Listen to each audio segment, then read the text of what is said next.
शहर का जायका बड़ा कमाल है। कई लोग यहाँ रोज़ाना कई लजीज सपने पकाते हैं और ये शहर सबको डकार जाता है।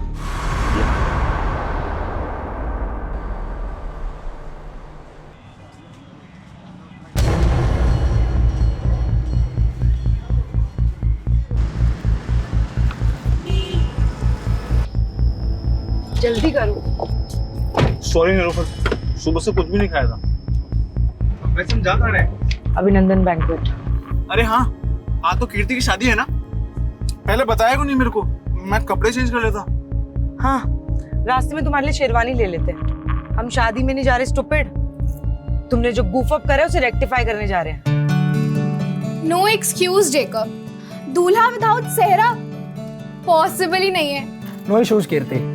और वैसे भी हमारी कम्युनिटी में सब एक्साइटेड है कि आज जेकब फर्नांडिस घोड़े पे शादी करने जाएगा। घोड़ा नहीं बुद्धू, घोड़ी होती है। सीरियसली यार, इन लोगों ने घोड़ा बुक कर दिया। हंसो मत यार, जाओ जाकर जेंडर चेंज करो। अच्छा एक मिनट, मेरी फ्रेंड नीलोफर का कॉल आ रहा है। I will see you at Jaimala. Hi Nilofar. Thank god Kirti तुमने फोन उठा लिया। मुझे तुमसे बहुत इंपॉर्टेंट बात करनी है। कीर्ति, तुम्हारा होने वाला हस्बैंड एक फ्रॉड है। ये कई बार नाम बदल के पहले भी शादियां कर चुका है। इनफैक्ट इसका टारगेट होता है कि ये रिच लड़कियां फंसाता है, फिर उनसे मोटी डाउरी लेता है और प्रॉपर्टी बेच के भाग जाता है। ये इसकी मॉडस ऑपरेंडी है यार। और ये सब तो मुझे अब बता रही हूँ।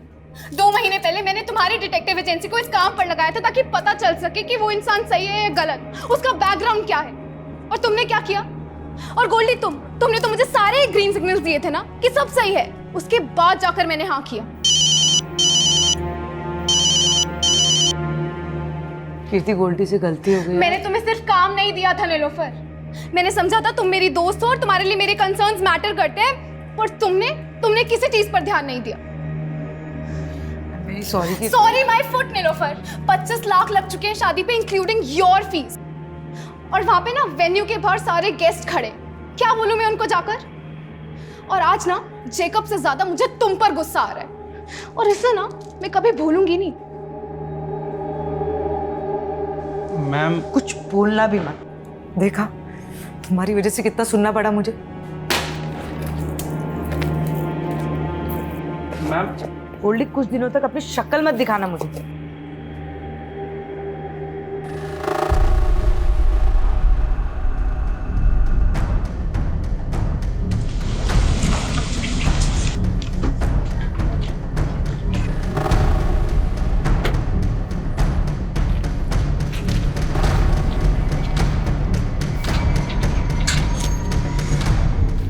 हाय नीलोफर, एक जासूस जालसाजी का शिकार हो गई। मैं तुम्हें स्टॉक कर रहा था और तुम्हारी जैसी जासूस भी मात खा गई। तुम इतने भी स्मार्ट नहीं हो बलराम। आई न्यू इट कि तुम मुझे स्टॉक कर रहे थे। वो क्या है ना, मैं तुम्हारे मुंह नहीं लगना चाहती। अरे मैं तो लगना चाहता हूँ ना। मेरे होंठ तो आज भी तुम्हारे प्यार का अमृत चखने के लिए बेकरार हैं। ये वाहियात बातें ना कहीं और जाके करो। निकलो यहाँ से। ठीक है, मैं जानता हूँ मैं बहुत बदनाम हूँ, लेकिन मैं तुम्हारे नाम, तुम्हारी शोहरत पे मरता हूँ मैं। इसीलिए मैं नहीं चाहता कि दुनिया वाले हमारी मोहब्बत को एक बर्बाद अफसाना समझ लें।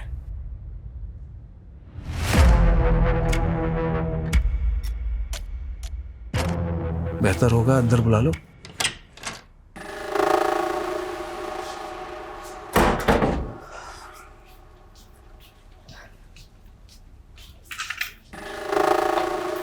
बोलो, क्यों फिर से तंग करने आ गए? तंग तो तुम्हारा दिल है।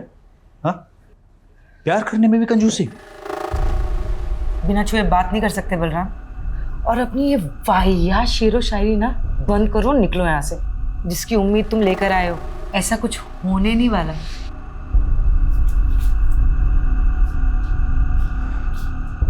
मैं तो नाउम्मीद होकर ही आया हूं। तुम मुझसे क्या, मेरी जिंदगी मुझसे रूठ गई है। मतलब? नीलोफर, मुझे कैंसर हो गया है।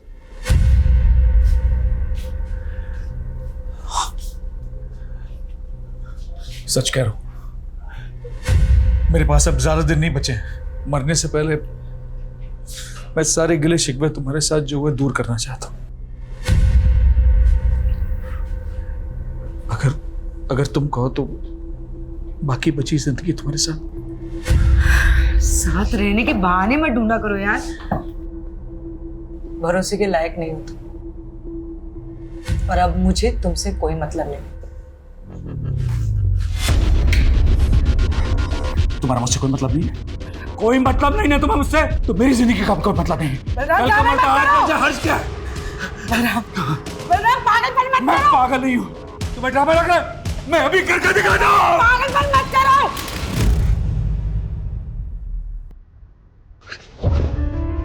I know. You love me.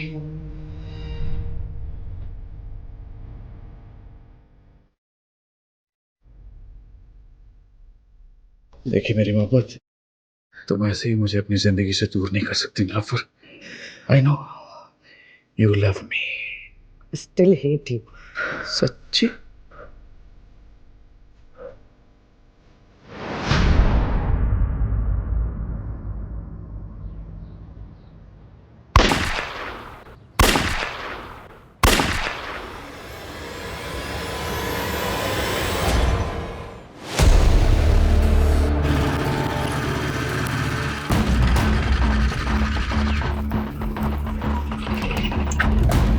Sir पड़ोसी ने 3 गन शॉट्स की आवाज सुनी है, इसके अलावा किसी को कुछ नहीं पता सर। सर घर अंदर से बंद है, कुछ समझ में नहीं आ रहा है। सर मुझे लगता है ये क्लियर हॉस्टेज सिचुएशन है।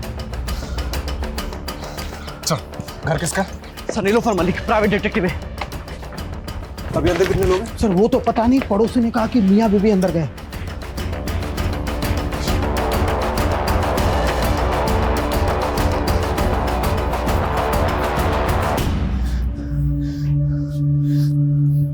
जैकेट का बुलेट प्रूफ? सर पता नहीं था यहाँ जरूरत पड़ेगी, लेकिन मंगवाई है। उसका टाइम नहीं है हमारे पास, इंटरलॉक तोड़ना पड़ेगा।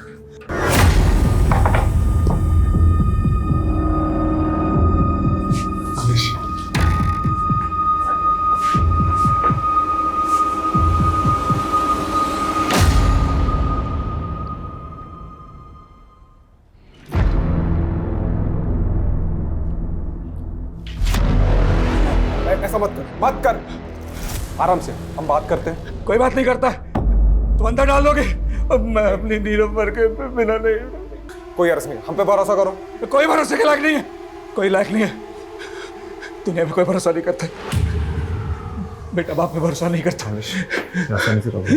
पति पत्नी पे भरोसा नहीं करती, भाई बहन पे भरोसा नहीं करते। मेरी पत्नी ने मेरा भरोसा नहीं किया तो तुम्हारा भरोसा कैसे करूँ? तुम्हारा भरोसा मैं कैसे करूँ? मैं इसका कोई दोस्त रिश्तेदार या पड़ोस में कोई है जिसको ये मानता है? नहीं पता सर। अरे कोई तो होगा। रिलैक्स।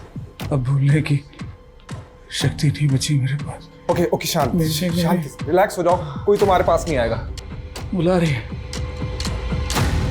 आराम से। हाँ पास में बुला रही है, आ रहा हूँ मैं।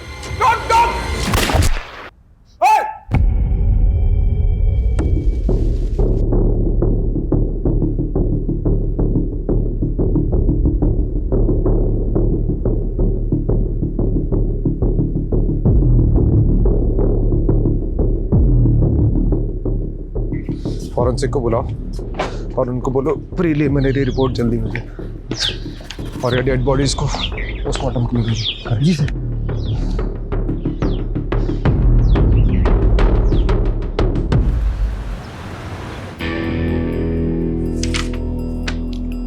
राजीव, प्रिलिमिनरी फॉरेंसिक रिपोर्ट के हिसाब से क्राइम सीन पे कोई भी अननोन फिंगरप्रिंट्स नहीं मिले। गन के ट्रिगर पे भी जो फिंगरप्रिंट है वो बलराम के है। इसका मतलब साफ है कि बलराम ने नीलोफर को शूट किया and then he shot himself. क्या सोच रहा है? अगर ऐसा ही हुआ है तो बलराम ने खुद को मारने से पहले ये क्यों बोला कि वो अपनी बीवी को बचा नहीं पाया?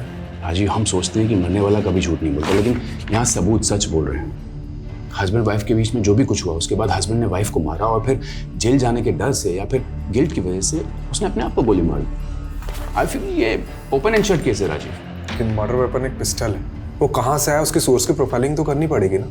राजीव, मारने वाला पिस्टल कहीं से भी अरेंज कर सकता है और इस पॉइंट को अंडर कंसिडरेशन रखकर भी हम केस को क्लोज कर सकते हैं ना। देख, इस पे इतनी एनर्जी वेस्ट मत कर। एक काम कर, पोस्टमार्टम के बाद उन दोनों के रिलेटिव्स को ढूंढो, उनकी बॉडीज हैंड ओवर कर दो and that will be all.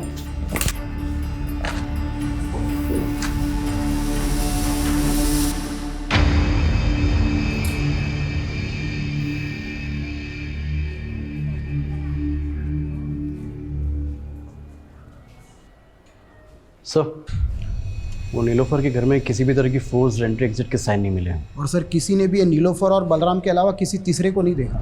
ये बलराम और नीलोफर के रिश्तेदारों को पता चला? नहीं सर, लेकिन इतना पता चला है कि ये जो नीलोफर है ना, ये NRI थी और इंडिया में तो इसके कोई भी रिलेटिव नहीं थे। और सर हाँ, यहाँ पर इसके डिटेक्टिव एजेंसी है और इसका एक असिस्टेंट है गोल्डी। और बलराम? सर बलराम को तो यहाँ के लोग पिछले 1 साल से ही जानते हैं, क्योंकि ये बलराम ने नीलोफर के साथ पिछले 1 साल पहले ही शादी की थी और नीलोफर के घर में ही रहना था। बाकी की फॉर्मेलिटीज लोकल पुलिस कर लेगी। रस्तोगी अपने पुराने केस में लगते हैं। जी सर। मैं अपने बंदे को नहीं बचा पाया। ये बलराम की बातें मेरे दिमाग में अभी तक गूंज रही हैं। हमारे नीलोफर के घर में घुसने के पहले जो कुछ भी हुआ होगा वो बहुत बड़ा सवाल है। हमें नीलोफर और बलराम के बारे में पता करना चाहिए। हो सकता है कुछ जवाब मिल जाए। क्या नाम बताया था असिस्टेंट का? गोल्डी। नीलोफर के साथ कब से काम कर रहा था? सर तकरीबन 5 साल से। हमने सुना है नीलोफर NRI थी। हाँ सर, अमेरिका से। एक्चुअली उन्होंने वहाँ पे एक डिटेक्टिव के साथ काम किया था। अपने पेरेंट्स की डेथ के बाद वो इंडिया आ गई थी और उन्होंने अपनी एजेंसी यहीं खोल ली थी। और ये बलराम, इसके बारे में क्या क्या जानते हैं? सर बलराम सर मस्त किस्म के इंसान थे और वो अपने आप को आज़ाद मुसाफिर कहते थे। तो मुसाफिरों के ठिकाने भी तो होते हैं। कहाँ का रहने वाला था ये? सर हरियाणा में किसी जगह के थे। और काम क्या करता था? सर वो हमारी एजेंसी में काम करते थे। वो बलराम डिटेक्टिव था? सर वैसे तो वो NRPF में थे। एक्चुअली नीलोफर मैम को अपना काम एक्सपेंड करना था और वो उसके लिए एक ऐसा इंसान चाहती थी जो जोखिम उठा सके। अब सर एक्स सर्विसमैन से बेस्ट तो कौन ही होगा, इसीलिए उन्होंने बलराम सर को अपॉइंट किया। लेकिन क्या इंस्ट्रक्शन दिया था तुमको बलराम? जोशी का पीछा करना था ना, और तुम उसी के साथ हाथापाई करके आ गए। अरे पीछे ही कर रहा था मैं जोशी की कार का। उसने अचानक कार में ब्रेक मारी, मेरी बाइक टकरा गई। साले की बैकलाइट क्या फूटी, थप्पड़ मार दिया उसने मुझे, तो मैं क्या करता? अरे तुम्हारी इसी बेवकूफी की वजह से जोशी को पता चल गया कि मेरा क्लाइंट उसकी जासूसी करा रहा है। तुम छोड़ो ये जासूसी, एक बाउंसर की नौकरी ढूंढ लो, वही सूट करती है तुमको। और तभी उनका प्रोफेशनल एसोसिएशन खत्म हो गया। लेकिन सर इतने डिफरेंसेस के बावजूद भी उन दोनों में प्यार हुआ और सर पिछले ही साल उन्होंने शादी भी की थी। एक बात बता कि बलराम नीलोफर को मार सकता है? सर मुझे नहीं लगता। तो कौन मार सकता है नीलोफर को? कीर्ति, तुम्हारा होने वाला हस्बैंड एक फ्रॉड है। जेकब से ज्यादा मुझे तुम पर गुस्सा आ रहा है और इसे ना मैं कभी भूलूंगी नहीं।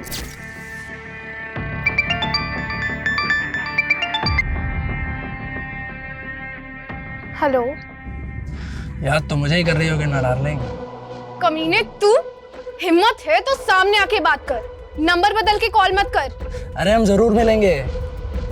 मैं भी उन मोमेंट्स को भूल नहीं पा रहा हूँ जब हम शादी से पहले एक हो गए थे। क्या दिन थे, जानती है? वो सब मैंने रिकॉर्ड कर रखा है। मैं सोच भी नहीं सकती तू इतना गिरा हुआ निकल सकता है। तू मेरे सामने होता ना तो I would have killed you. ओहो, मेरी बेबी को गुस्सा आ रहा है, बहुत गुस्सा आ रहा है। हाँ? मुझे भी आया था उस डिटेक्टिव पे जब वो कबाब में हड्डी बन गई थी, पर अब मेरा गुस्सा शांत हो गया। May your friend Nilofar rest in piece.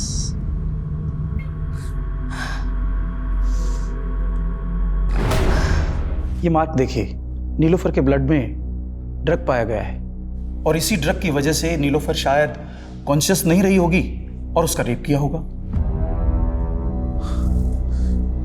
तो ये रेपिस्ट का DNA क्या बलराम के DNA से मैच करता है? नीलोफर की बॉडी पे रेपिस्ट का DNA मिला ही नहीं। शायद रेपिस्ट ने कॉन्डोम यूज किया हो। सर ये नीलोफर के घर से हमें ना सिरिंज मिली है ना ड्रग मिला है, तो क्या ये सब बलराम ने गायब किया होगा?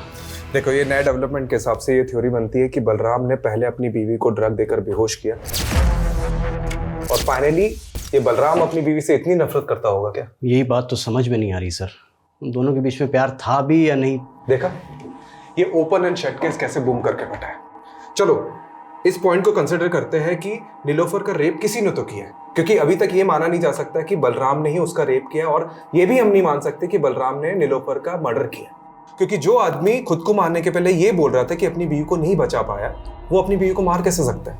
चलो 1 मिनट के लिए हम ये मान लेते हैं कि उस घर में उन दोनों के अलावा कोई तीसरा आदमी भी मौजूद था, तो क्यों बलराम ने उस तीसरे आदमी के बारे में हमें कुछ भी नहीं बताया और सुसाइड कर लिया? और अगर उस किलर के एंगल से सोचते भी हैं तो उसने पहले नीलोफर का रेप किया और फिर मर्डर कर दिया। तो फिर आई विटनेस बलराम को जिंदा क्यों छोड़ दिया? इसलिए मैं बलराम को रूल आउट नहीं कर रहा हूँ, लेकिन एक पॉसिबिलिटी तो है कि बलराम के अलावा भी कोई और क्रिमिनल हो सकता है। यू आर राइट राजीव, इसे तो इन्वेस्टिगेट करना ही होगा। You have free hold, go ahead. सिक्के को अगर हम यहाँ से देखें तो इसका सिर्फ एक ही पहलू नजर आता है, लेकिन इस केस का सिक्का खुद उठ के कह रहा है कि इसके दो पहलू हैं। मतलब सर? मतलब रस्तोगी जी, बलराम और नीलोफर की पर्सनल लाइफ को खंगालना होगा। देखते हैं इस केस का असली कलाकार सिर्फ बलराम ही था या और कोई था जिसके पास अपना कोई मोटिव था। जिंदगी के ये लंबे लंबे सफर इंसान का सफरनामा लिखते हैं, कहीं जिंदा दिल सफर।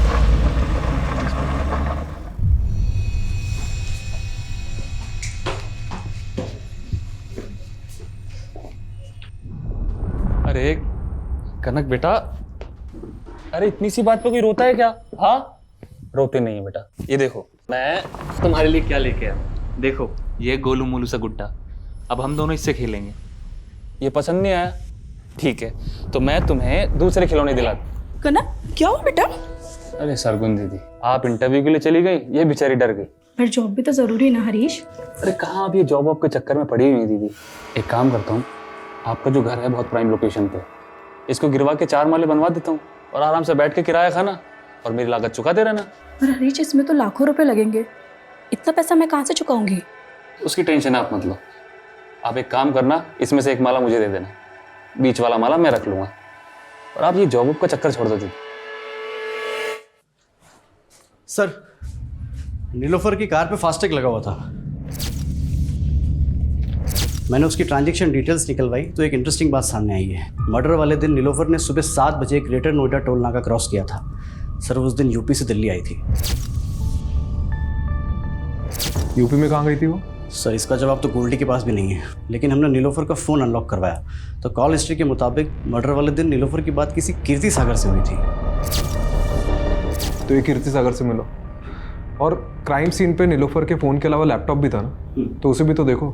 मैं तब तक NRPF जाकर बलराम के बारे में पता करता हूँ, और तुम लोग नीलोफर और बलराम इससे जुड़े एक एक इंसान की प्रोफाइलिंग करो। बलराम सर ही 2009 तक NRPF में ही काम कर रहा था, फिर उसे बर्खास्त कर दिया गया। क्यों? उस पर अटेम्प्ट टू मर्डर का चार्ज लगा था। Attempt to murder? जी, 7 साल की कैद भी हुई थी उसे। 2009 से 7 साल, मतलब 2016 तक तो वो जेल में ही रहा होगा। ये किसका मर्डर करने की कोशिश की थी उसने? विक्रांत सिसोदिया का, वो उसका कलीग था। बहुत दिनों बाद आ रहा है ना शादी से। विक्रांत! बलराम क्या कर रहा है ये? 7 साल बाद बलराम सैनी तो कैद से रिहा हो गया। ऐसा क्या हुआ था कि बलराम अपने दोस्त का दुश्मन बन गया? बलराम को शक था कि उसकी बीवी का अफेयर उसके दोस्त के साथ है। लेकिन बलराम और नीलोफर की शादी तो 1 साल पहले हुई थी। इसका मतलब है कि नीलोफर के पहले भी बलराम की शादी हो चुकी थी। जी हाँ, उसका एक बेटा भी है। कहाँ है आजकल? बलराम फरीदाबाद का रहने वाला था, हो सकता है उसकी फैमिली भी वहीं रहती हो। ये लीजिए उसका एड्रेस। हाँ, मैंने अच्छे से सोच लिया है, आप तुरंत पिटीशन फाइल कर दीजिए। जी हाँ, मैं मिलता हूँ आप सब। ओके। संकेत कहाँ जा रहा है और कौन सी पिटीशन फाइल करने की बात कर रहा है? अपने बाप की चिता तो नहीं जला पाऊंगा, तो सोचा कुछ ऐसा करूं जिससे मेरी भी आंखें खुल जाए और आपकी भी। संकेत साफ साफ बोल, पहेलियां मत बुझा। पहेलियां ही सुलझा रहा हूं माँ, पहली सुलझ जाएगी तो बात करेंगे। संकेत, संकेत कहाँ जा रहा है? सर, ये बलराम का कैरेक्टर कुछ समझ में नहीं आ रहा है। ऊपर से उसकी पहली बीवी और ये लड़का अजीब है दोनों। अब इस कांड के बारे में पता तो चल ही गया होगा, उसके बावजूद ना तो सामने आए ना ही बॉडी क्लेम करने आए। लेकिन मैं तो ये समझने की कोशिश कर रहा हूँ कि नीलोफर ने एक ऐसे आदमी से शादी क्यों की जिसका क्रिमिनल बैकग्राउंड था। मुझे एक बात का ताज्जुब हो रहा है, एक तरफ नीलोफर ने आपको एक गलत इंसान से शादी करने से रोका, दूसरी तरफ खुद नीलोफर ने बलराम से शादी की जो कि अटेम्प्ट टू मर्डर में अंदर हुआ था। यह हमें आज ही पता चला है। इस बारे में मुझे कुछ नहीं पता, पर हाँ, नीलोफर ने मुझे ये ज़रूर बताया था कि बलराम पहले शादी कर चुका था, और मैंने भी उससे मजाक मजाक में पूछ लिया कि उसने बलराम में ऐसा क्या देखा। कुछ मत पूछ यार, बलराम में पतियों वाली कोई क्वालिटी नहीं है यार, और काम तो उसे करना ही नहीं आता है, और पैसा उसके पास है नहीं। तो तुझे उसमें पसंद क्या है? उसकी शेरो शायरी? वो तो है। कीर्ति, उसकी बेस्ट बात पता है क्या है? वो मेरे लिए किसी की भी जान ले सकता है, और ये सोच के ना बहुत सिक्योर फील होता है। क्या ये बलराम नीलोफर की जान ले सकता है? नहीं, उन दोनों में झगड़ा जरूर होता था, but they both loved each other. आपकी दोस्त ने कभी ऐसा कोई हिंट दिया कि उसे किसी से खतरा है या कोई उसे नुकसान पहुंचा सकता है? नहीं, ऐसा कभी कुछ नहीं बताया। पर हाँ, उस दिन नीलोफर ने गोल्डी को बहुत डांटा था, क्योंकि गोल्डी ने जेकब का बैकग्राउंड चेक करने में गलती कर दी थी।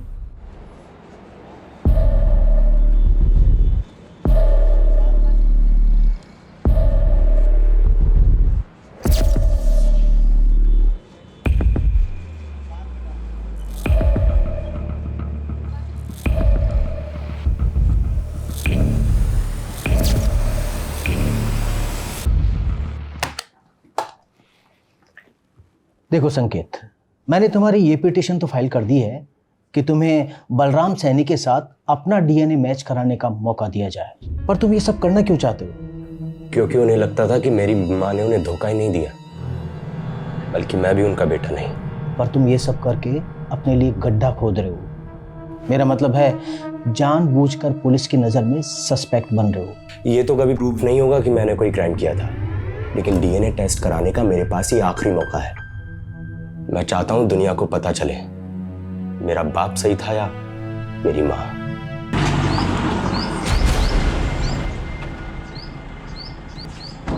हमें समझ नहीं आ रहा है कि जो नीलोफर का रेप हुआ है, मर्डर हुआ है, वो बलराम ने किया है कि नहीं।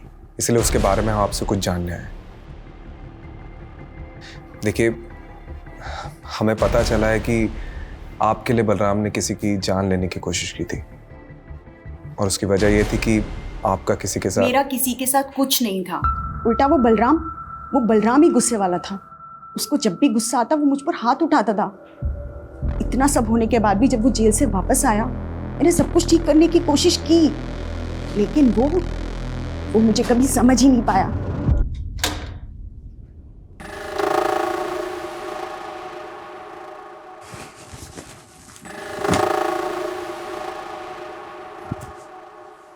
देखो, मैं यही चाहती हूँ कि हम नए सिरे से जिंदगी शुरू करें।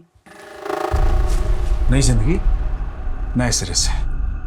विक्रांत के बाद कोई नया यार मिला क्या? बोलना, कोई नया यार मिला क्या? जेल जाके भी तुम्हारे दिमाग से कचरा नहीं निकला ना? अरे कैसे समझाऊं, तुम्हें गलतफहमी हुई थी। चुप, बिल्कुल चुप। मुझे कोई गलतफहमी नहीं हुई है। याद कर, सैकड़ों दुआएं मांग रहे थे हम लोग को एक बच्चा हो जाए, लेकिन बच्चा पैदा नहीं हो रहा था। और अचानक एक दिन तुम बोली कि तुम प्रेग्नेंट हो गई, और जब तुमने कहा कि वो मेरा ही बच्चा है, मैं बेवकूफ मान गया। मेरी आंखें खुल गई हैं। ये संकेत उसी कमीने का खून है ना, विक्रांत का? उसकी वजह से मैं अपने बेटे के आगे शर्मिंदा हुई। जो गलतफहमी एक बार बाप बेटे ने पाल ली, वो दूर नहीं होती। आप नीलोफर से कभी मिली थी? सच बताना। हाँ, मिली थी, लेकिन उसी की भलाई के लिए मिली थी।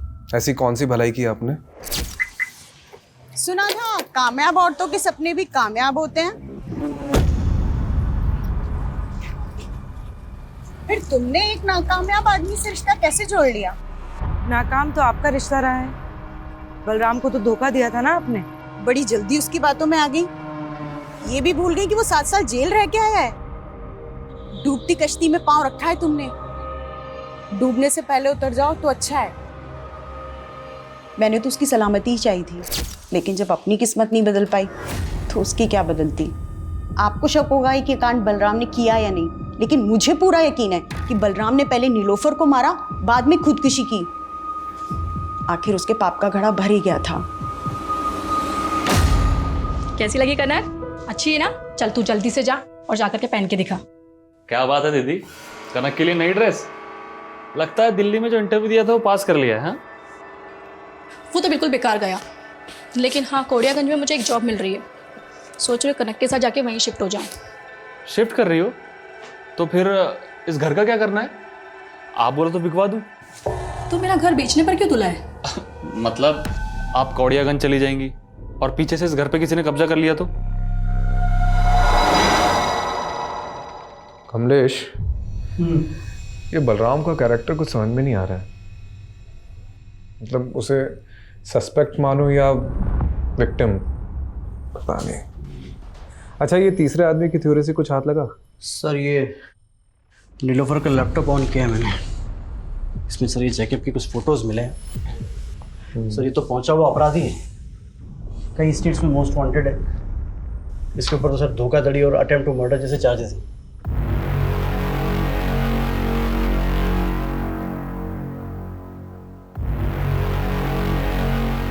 ये नीलोफर ने इसी का भांडा फोड़ा था ना? कहीं इसने तो कांड नहीं किया? ये फोटोज देख, ये कैसी फोटोज है? एक मिनट। ये फोटो में तो यूपी लिखा हुआ है। मतलब ये फोटो यूपी में किसी एरिया की है और मर्डर वाले दिन नीलोफर यूपी से दिल्ली आ रही थी। उसकी फास्टैग की ट्रांजैक्शन डिटेल्स के हिसाब से वो यूपी काफ़ी आ जा रही थी, लेकिन अभी तक ये पता नहीं चला है कि यूपी में जा आ रही थी। ठीक है, इसे गोल्डी को दिखाते हैं, हो सकता है वो किसी केस में काम कर रही है। और नीलोफर के पुराने केसेस भी चेक करो। ठीक है।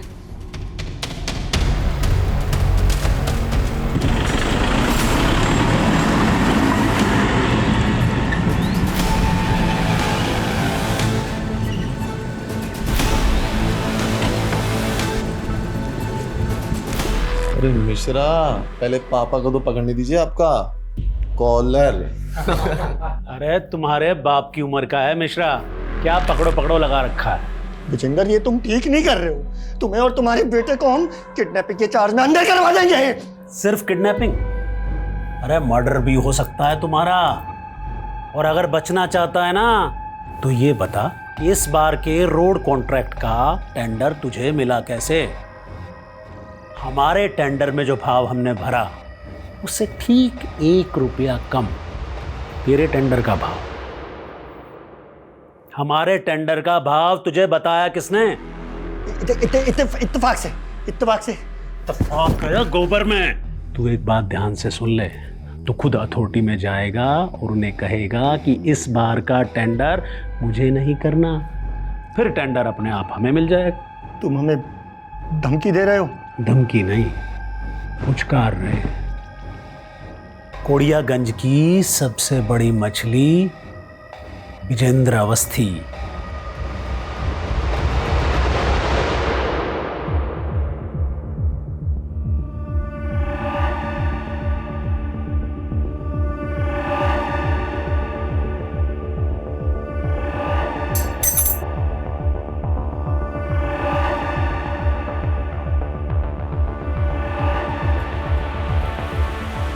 ये चाबी इस बुक में क्या कर रही है? सर वो नीलोफर मैम के घर की चाबी है।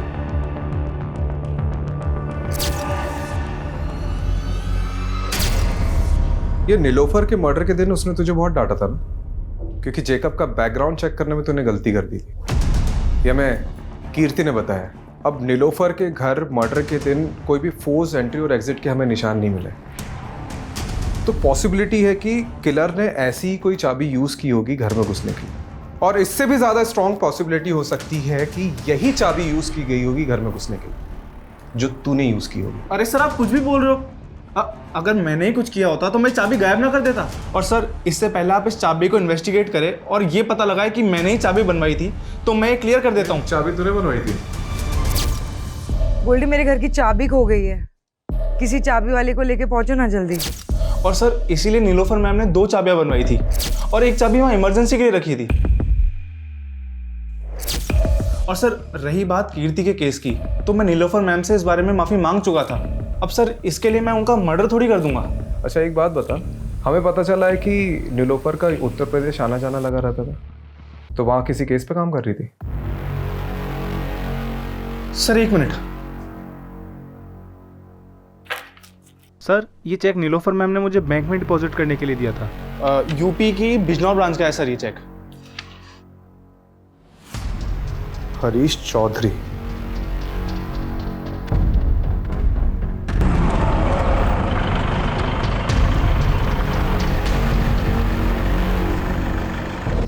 सर, दरअसल मैंने ही वो चेक दिए थे एडवांस नीलोफर। किस चीज़ का एडवांस चेक? सर मेरी कजिन सिस्टर है सरगुन, 2 महीने से मिसिंग है। उन्हीं को ढूंढने के लिए मैंने नीलोफर को हायर किया था। मैंने बिजनौर थाने में भी दीदी का मिसिंग केस फाइल किया था, लेकिन पुलिस कुछ कर ही नहीं रही है। हरीश, तुम बिल्कुल परेशान मत हो। सरगुन को ढूंढने में मैं तुम्हारी पूरी मदद करूंगी। वो करती क्या थी? वो जॉब ढूंढ रही थी और इसी सिलसिले में वो दिल्ली के किसी मॉल में एक आदमी से मिली थी। वो कोई मामूली आदमी नहीं है हरीश, वो कोड़ियागंज के सबसे रईस आदमी का बेटा है। वो सोशल वर्कर भी है और साथ ही उसकी बहुत सारी कंपनीज भी है। उसी ने मुझे मिलने के लिए कोड़ियागंज बुलाया था। कोड़ियागंज? माँ, मैं भी आपके साथ चलूंगी। अरे बेटा, पहले मैं तो जाकर नौकरी पक्की कराऊं, उसके बाद तुझे भी ले चलूंगी। लेकिन उस दिन के बाद से दीदी कभी लौटी नहीं सर। ये नीलोफर ने सरगुन के बारे में कोई अपडेट दी थी? सर वो बता रही थी कि कोड़ियागंज का कोई सबसे रईस आदमी है, विजेंद्र अवस्थी करके, और उसके बेटे का नाम अमरीश है। तो उन दोनों की फ़ोटो उसने मुझे दिखाई थी। फ़ोटो है अभी? हाँ सर दिखाओ। ये देखिए सर, वो बता रहे थे कि इन दोनों पर उसको शक है, और इससे पहले ही नीलोफर कुछ बता पाती, हमने सुना कि नीलोफर और उनके पति की मौत हो गई। कोड़ियागंज जाकर तुमने इनसे बात करी अपनी बहन के बारे में? मुझे जैसा छोटा आदमी इतने बड़े आदमी से कैसे बात कर सकता है? सोचा पुलिस को ही बता दूं, लेकिन उन्होंने कुछ नहीं किया। ठीक है।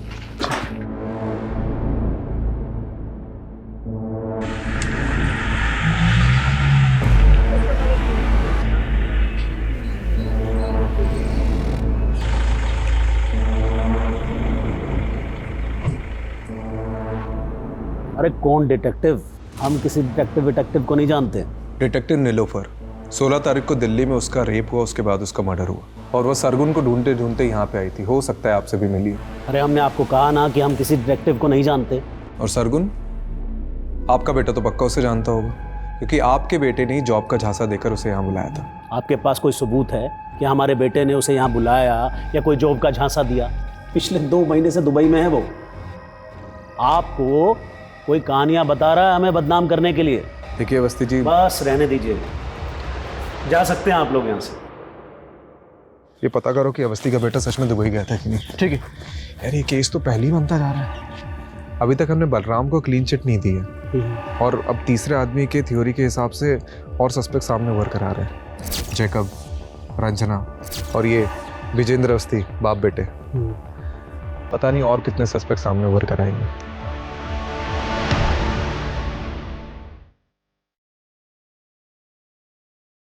खाना लगा दूं? हाथ है मेरे, मैं खुद ले लूंगा। तो कल से बना भी है ना। अरे कितनी बार समझाया है, तू समझता क्यों नहीं है? बस कीजिए आप। अब ये झिकझिक खत्म होने ही वाली है। डीएनए रिपोर्ट आते ही आप अपने रास्ते, मैं अपने रास्ते।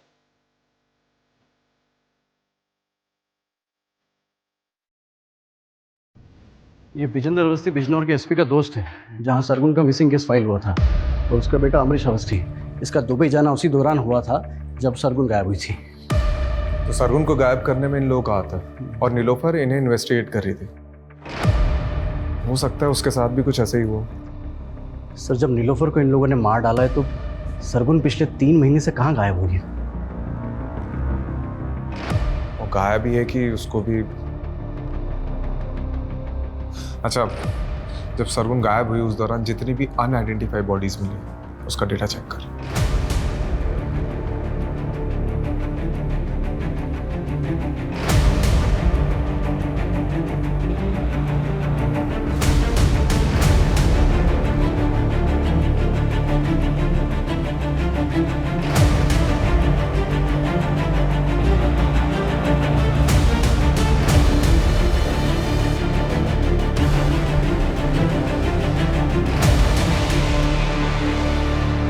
सर, 3 महीने पहले हापुड़ में एक औरत की डेड बॉडी मिली थी, जिसकी डिटेल बिल्कुल सरगुन से मिलती है।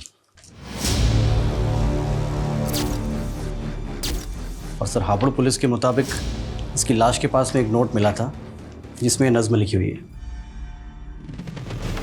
इस शहर का जायका बड़ा कमाल है। कई लोग यहाँ रोज़ाना कई लजीज सपने पकाते हैं, और ये शहर सबको डकार जाता है। यहाँ फ्री कुछ भी नहीं, रिश्ते, लिबास, सोच समझ, जिस्म, जायदाद, सब कुछ महंगा है यहाँ, लेकिन मौत दाल रोटी से भी सस्ती।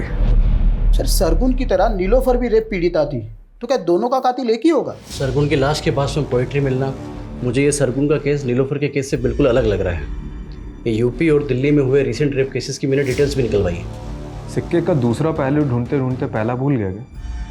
देख, सब जानते हैं कि बलराम शेर व शायरी का शौकीन था, तो हम ये क्यों नहीं सोच रहे कि वो भी तो ये सब चीज़ कर सकता है, और हो सकता है कि नीलोफर को बलराम की सच्चाई का पता चल गया और बलराम ने नीलोफर को। सर बलराम का सरगुन से कोई कनेक्शन नहीं मिला है, लेकिन फिर भी हमें इस एंगल को इन्वेस्टिगेट करना पड़ेगा। सर ये पटवर्धन ने मैसेज भेजा है, संकेत का और बलराम का डीएनए मैच हो गया है, ये संकेत बलराम का ही बेटा है। अब कोसेगा बाप की तरह पीटेगा, कभी पति के आगे कभी बेटे के आगे, बार बार औरत क्यों झुकती है? सॉरी नहीं संकेत, मेरा स्वाभिमान इतना भी कमजोर नहीं है।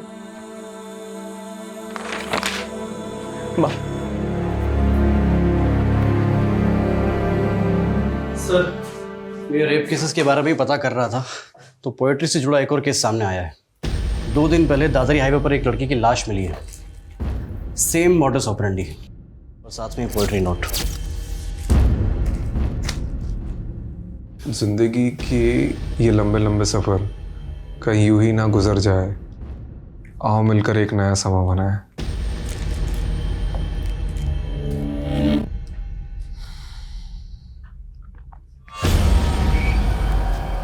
कहीं हम किसी सीरियल किलर से तो डील नहीं कर रहे। लेकिन सर नीलोफर का केस अब भी इन दोनों केस से अलग लग रहा है।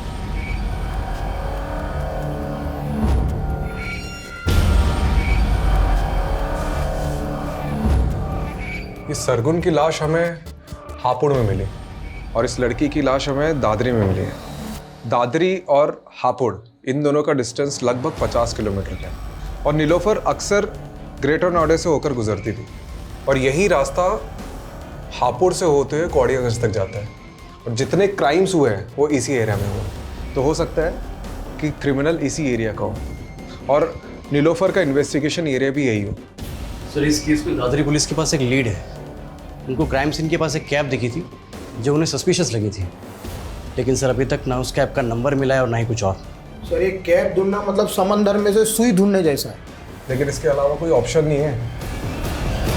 ठीक है, एक काम करो, इस एरिया के सारे लोकल और आउट स्टेशन कैब प्रोवाइडर से कांटेक्ट करो। सारी प्राइवेट कैब होल्डर्स, उनके ड्राइवर्स, कस्टमर्स, ट्रैवलर्स सबसे कांटेक्ट करो। ठीक है। ये किलर शायरी करते हैं, इसके सारे ट्रेड्स रिकॉर्ड करने होंगे।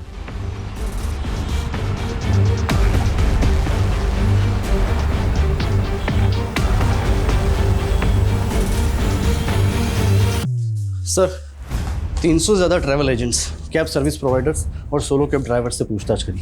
कुल मिला के 700 लोगों से हमने पूछताछ करी सर, और टोटल 27 लोगों को हमने जीरो डाउन किया है जो मर्डर के वक्त दादरी वाले क्राइम सीन एरिया के आसपास थे। इन सबको बुलाओ।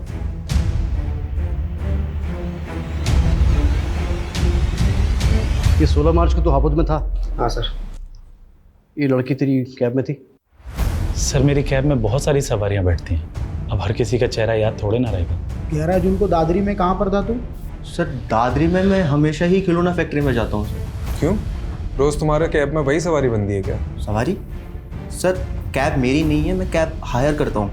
अच्छा, तो कोई ऐसे कैब ड्राइवर को जानते हो जो शेर व शायरी करता है? सर ऐसा तो कोई मेरे दिमाग में नहीं आ रहा अभी। ठीक है, तुम जा सकते हो। सर 1 मिनट सर, एक कैब वाला मुझे ज़रूर याद आ रहा है, क्योंकि सर उसके म्यूज़िक सिस्टम में गज़लें चल रही थी। गज़लें? वो बंदा मुझे इसलिए याद है क्योंकि वो इंग्लिश में बोलने की कोशिश कर रहा था और सर वो अपने आप को MBA करा हुआ बता रहा था। सर देखो, इनमें से कोई है क्या? इनमें से है कोई वो कैब ड्राइवर? सर ये था वो, यही सुधा सर। हाँ चमन लाल। सर इससे तो मैं अभी 2 घंटे पहले ही मिला।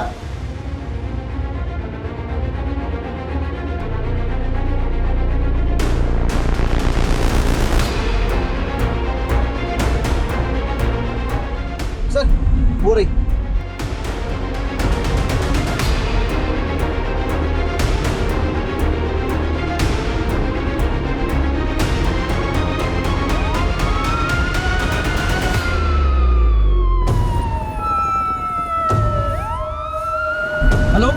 ये हापुड़ रोड पे बैकअप भेजो फटाफट।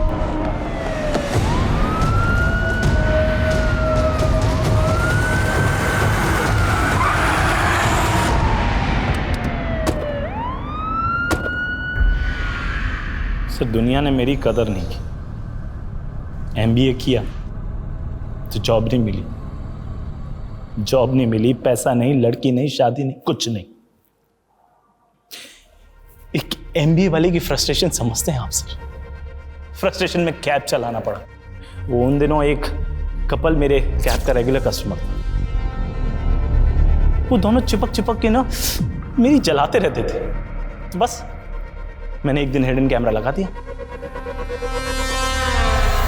फिर वो वीडियो बनाकर मैंने उस लड़की को ब्लैकमेल किया। वो मुझे लाखों देने को तैयार थी, पर पता है सर मैंने उससे क्या मांगा? उससे उसका जिस्म।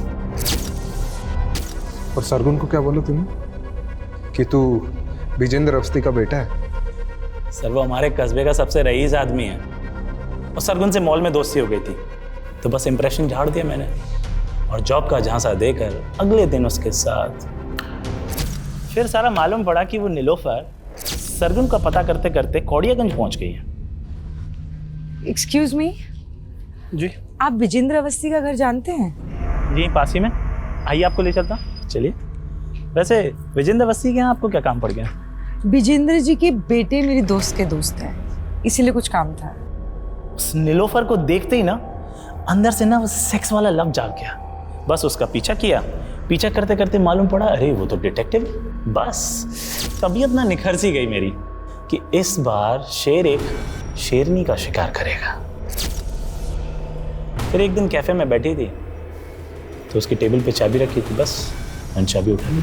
वो अकेली रहती थी तो सोचा शेरनी का शिकार उसकी गुफा में होगा, और एक दिन उसकी एब्सेंस में मैं घुस गया अंदर, लेकिन वो तो अपने पति के साथ आ गई।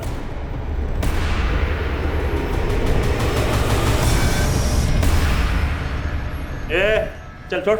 कौन है? चढ़ फटाफट, इधर चल। चल कौन है? चल इधर। कौन है? चल इधर। ए, इधर आ, इधर आ, इधर आओ ना, गोली मार दूंगा। देखो तुम्हें इधर आ। फटाफट इसके हाथ में गोली मार।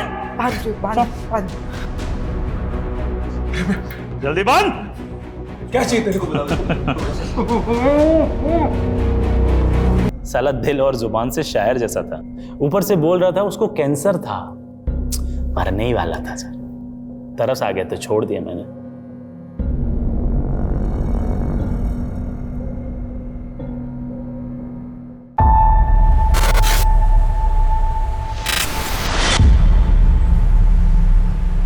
यार अभी बस मुझे एक बात बता, स्टेशन की एनुअल रिपोर्ट नाम की कोई चीज होती है कि नहीं? होती है। तो सबमिट कब करेगा? मैं कल कर दूंगा। कल कर दूंगा मतलब? भाई डेडलाइन कल थी, तू आने वाले कल की बात कर रहा है। इस बार अनसॉल्व केसेस ज्यादा है ना, तो मैं देख रहा था कि कैसे मैनेज करूं। कैसे मैनेज करूं मतलब? कुछ नहीं, मैं कल शाम तक कर दूंगा। बस की कुछ नहीं है।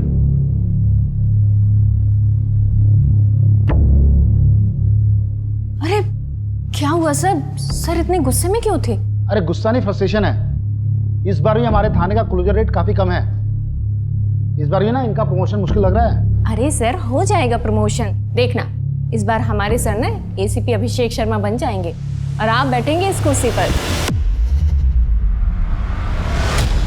अभिषेक ब्रोकर से बात हो गई है, आज बुलाया उसे 3 बजे के बाद कभी भी। यार मोहिनी आज रहने दो, रवि ने एनुअल रिपोर्ट तैयार की है, मुझे देखना होगा प्लीज। अभिषेक ऐसे तो 3 अच्छे घर हाथ से निकल गए ना। अब सेलर्स को जल्दी है तो मैं क्या कर सकता हूँ?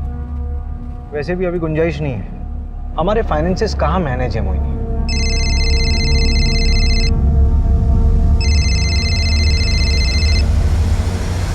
कौन मार डालेगा तुम्हें? हेलो हेलो, तपसी कौन है? Hello Neeraj, hello.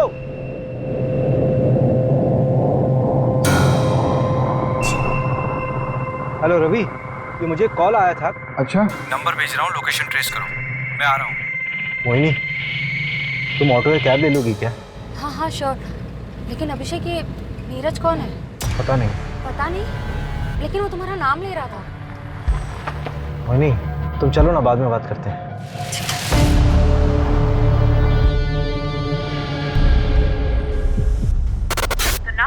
called is currently switched off. Please try again later. Thank you. क्या हो रवि, नंबर अभी तक स्विच ऑफ? कोई मजाक कर रहा होगा, ऐसे फोन करके बताना और आधी इन्फॉर्मेशन देना। बंदा बहुत डरा हुआ साउंड कर रहा था, जेन्युइन। सर, वो जो फ़ोन आया था उसका टावर लोकेशन तो कोलार रोड आया है। वहाँ की सारी यूनिट को एक्टिव कर दिया है, लेकिन अभी तक वहाँ कोई क्राइम रिपोर्ट नहीं हुआ है। पिन पॉइंट लोकेशन कब तक मिलेगी? वो 1 घंटे के अंदर मिल जाएगी। मैं ना पूरे शहर में नाकाबंदी करवा देता हूँ, आप घर जाइए, कुछ पता चलता है तो मैं आपको बता दूंगा। ठीक है।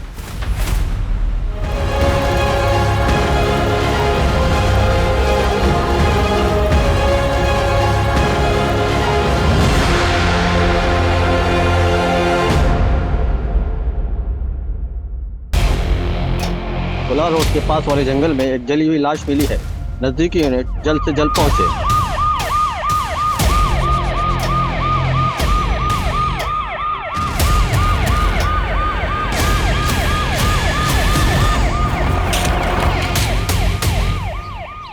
बॉडी पूरी तरह जली हुई है, चेहरा पहचान पाना मुश्किल है। क्या देखा था तुमने? सर मैं पास में ही रहता हूँ, स्पोर्ट्स मैन हूँ, इसलिए रोज सुबह शाम उस सामने वाली ब्रिज पे जॉगिंग के लिए आ जाता हूँ। शेड्यूल नहीं पूछ रहे हैं, जो देखा वो पता।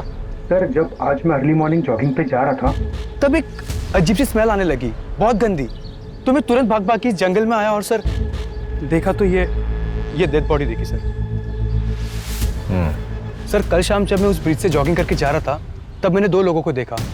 एक तो यार उसने यहाँ वीराने को बुला लिया है, अब यहाँ पंचर गाड़ी लेके मैं कैसे आऊँ? और कुछ गड़बड़ हो गई तो? अरे यार तुम्हें पता नहीं यहाँ का रास्ता कितना खराब है।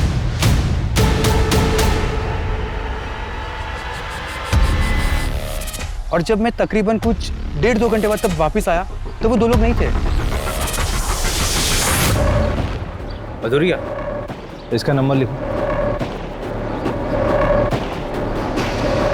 रवि, हाँ, तो गाड़ी वाले को ट्रैक करना बहुत ज़रूरी है।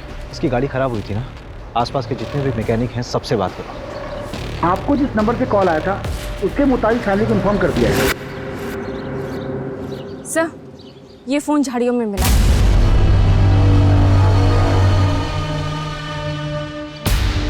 ये तो नेवी ऑफिसर है, इसका नाम बैचमैन नीरज लिखा हुआ है। कहीं इसी ने तो मुझे। क्या किसी को 2 बार सच्चा प्यार हो सकता है? हमें तो रोज़ ही हो जाता है सच्चा प्यार। एक नॉर्मल लाइफ जीने के लिए क्या चाहिए होता है? रोटी, कपड़ा, मकान। मेरे पास क्या है? कुछ भी नहीं। क्या रखा है ज़िंदगी में? कोई मुझे पसंद नहीं करता, दोस्त हो या दुश्मन, सबको तकलीफ है मुझसे। और उसने भी कह दिया कि वो मुझसे प्यार ही नहीं करती। मैंने कहा ना मैं तुमसे प्यार नहीं करती। I don't love you. Please ऐसा मत कहो। देखो तुम चली जाओगी तो मैं तुम्हारे बगैर नहीं रह पाऊंगा। तापसी, तापसी यार, तापसी।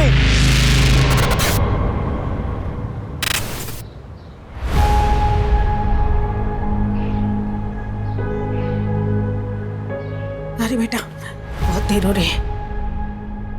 तेरे लिए बेसन के लड्डू बनाए स्पेशली।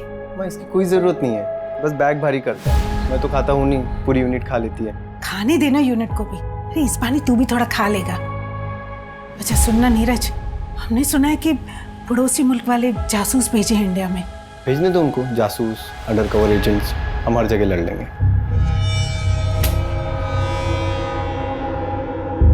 अरे भैया आप हो गए रेडी? माँ का ख्याल रखना और मैं पहुंच के फोन करता हूँ। जी भैया। अच्छा सुनना, तेरी अगली छुट्टी कब है? पता नहीं मम्मी, अब जल्दी मिलना मुश्किल है। अरे भैया अब अगली छुट्टी ना सिर्फ शादी पे लेना आप, ठीक है?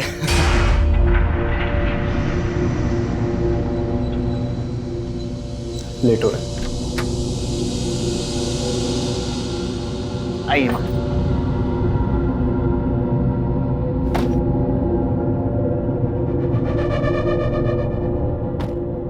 बेटा अपना ध्यान रखना। आप भी अपना ध्यान रखिए, ख्याल रखना मम्मी का। माँ को कॉल करो ना करो, मुझे जरूर करना, नहीं तो मैसेज कर करके परेशान कर दूंगा आपको। बेस पे पहुंच के कॉल करता हूँ। ठीक है भैया, बाय बाय।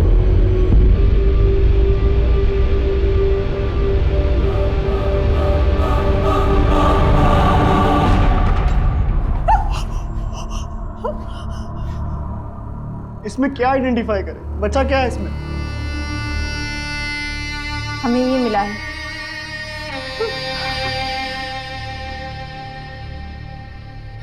ये तो नीरज भैया का है। देखिए बॉडी का डीएनए करवाना होगा कंफर्मेशन की।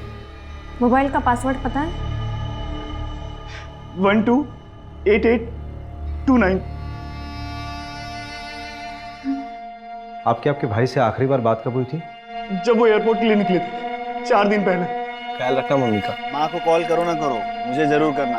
हमें लगा वो पहुंच गए होंगे, क्योंकि नवल बेस पे जाके उनका फोन बंद कर देते थे। उसने कहा था हमसे वो वहां पहुंचकर हमें फोन करेगा। हमें समझ जाना चाहिए था कि वो मुसीबत में। कोई रैंसम का कॉल तो नहीं आया था? आता तो हम पुलिस कंप्लेंट नहीं करवाते क्या? हम तापसी को क्या बताएंगे? ये तापसी कौन है? भैया की होने वाली मंगेतर।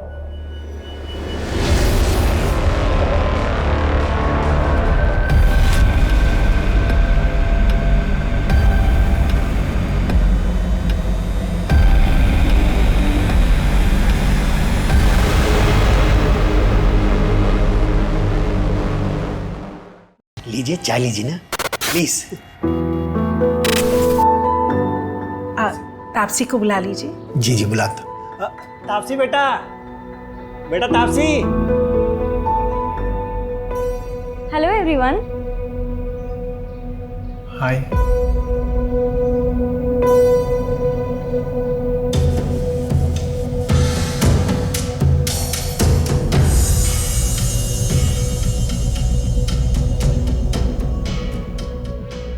आप लोग चाय बिस्किट एंजॉय करो। सॉरी, क्या है रात में जरा देर से आई थी, सोई नहीं थी इसलिए। कोई बात नहीं पापा जी, इट्स ओके। मिल गई खुशी मुझे शर्मिंदा करके। क्या शर्मिंदा पापा? आपके लिए तो फिर भी रिश्ता पक्का हो गया ना, लेकिन मैं शादी नहीं करूंगी। देखता हूँ कैसे नहीं करेगी शादी।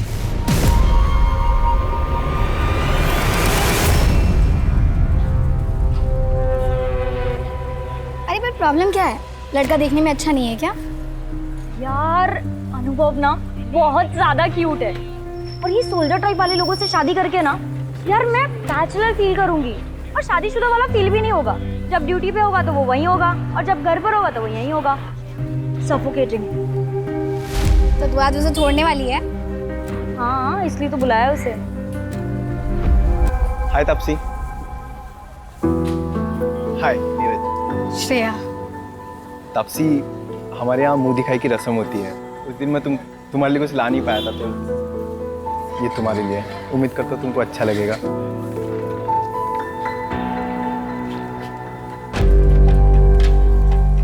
वाह, ये बहुत ब्यूटीफुल है। Thank you Neeraj. अब तुमने मुझे यहाँ मिलने बुलाया, कोई खास वजह? हाँ, वो एक्चुअली मैं ये बोल रही थी कि शादी से पहले हम दोनों को एक दूसरे को अच्छे से जान लेना चाहिए। क्या लगता है आपको? हाँ बिल्कुल, बहुत अच्छे ख्याल है आपके। चल मैं बाद में मिलती हूँ तुझसे। एक सुन ना, एक मिनट प्लीज। क्या हुआ? हार देख के इरादा बदल गया क्या? देख, ये ना अच्छा लड़का लग रहा है, इसके साथ मत खेल।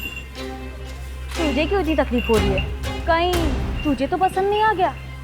वैसे दिल बुरा नहीं है, वो सुना है ना, पति फौजमैन और बीवी।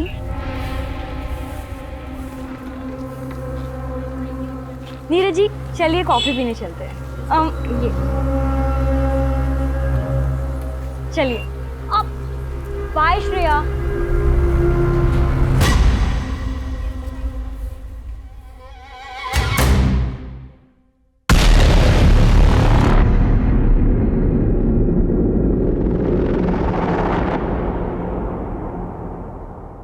Hello, Bhopal police. आप कौन? मैं मुकेश चौकसी, कैब चला था। 1 मार्च यानी 4 दिन पहले तुमने अशोक नगर से किसी नीरज गोयल को एयरपोर्ट के लिए पिक किया था? हाँ मैडम। कहाँ ड्रॉप किया था? एयरपोर्ट पे मैडम। तुम कल आरपी नगर थाने आ जाओ, कुछ बात करनी है तुमसे। मैडम मैं इंदौर में हूँ, कल आता हूँ। ठीक है, कल आ जाओ थाने। सर, एयरपोर्ट जाने के लिए जो कैब बुक की गई थी उसका ड्राइवर मुकेश चौकसी अभी इंदौर में है, उसने कहा कि कल वो थाने आ जाएगा। सर, उसने बताया कि उसने नीरज को एयरपोर्ट ड्रॉप किया था। तो नीरज वहाँ कैसे पहुँचा जहाँ पर उसकी बॉडी मिली थी? सर, मैंने एयरपोर्ट कॉल किया था, वहाँ से पता चला कि नीरज ने फ्लाइट बोर्ड की ही नहीं थी। इसका मतलब है कि नीरज एयरपोर्ट के अंदर गया ही नहीं था। दैट मीन्स नीरज 3 दिन तक यहीं भोपाल में कहीं था। एक काम करो मंजू, नीरज की जहाँ पर बॉडी मिली है उसके 10 किलोमीटर के रेडियस में सब जगह पूछताछ करो। Okay sir. वो बाइक वाला कपल और वो गाड़ी वाला, वो दोनों के दोनों मुझे चाहिए। रवि से बोलो कि नीरज के दोस्तों और रिलेटिव से बात करें। हो ना हो ये नीरज शायद क्रिमिनल्स को जानता था।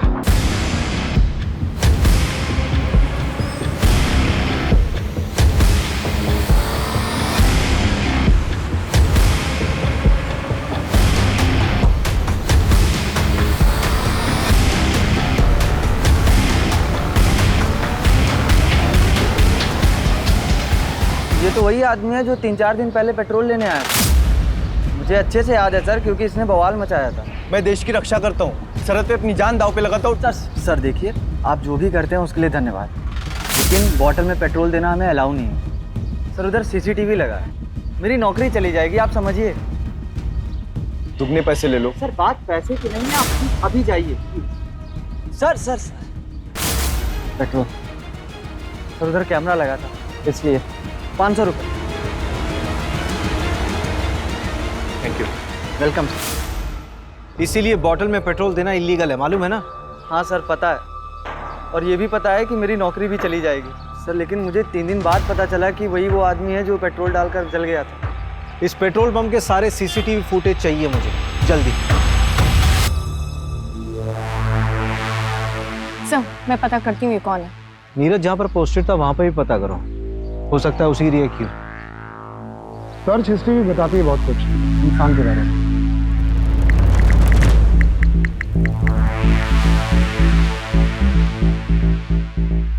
ये देखिए, यहीं से उसको आपका नंबर मिला होगा शायद। मेरा कांटेक्ट सर्च किया हुआ? क्यों? एक मिनट, एक और सर्च है,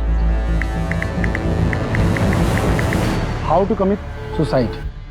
जवाब है, आग से जल के मरना सबसे ज़्यादा पेनफुल होता है। रिसर्च किया पूरी तरह से, कैब वाले ने एयरपोर्ट ड्रॉप किया, लेकिन उसने फ्लाइट में बोर्ड ही नहीं किया, फिर पेट्रोल खरीदा। उसे किस बात की तकलीफ थी कि उसने आत्महत्या की ऐसी प्लानिंग की? ये क्राइम साइट पे जो कार वाला था उसका एड्रेस मिला? हाँ, 3 बजे आ रहा वो। प्रमोद पटेल नाम है उसका, बिग शॉट बिल्डर है वो।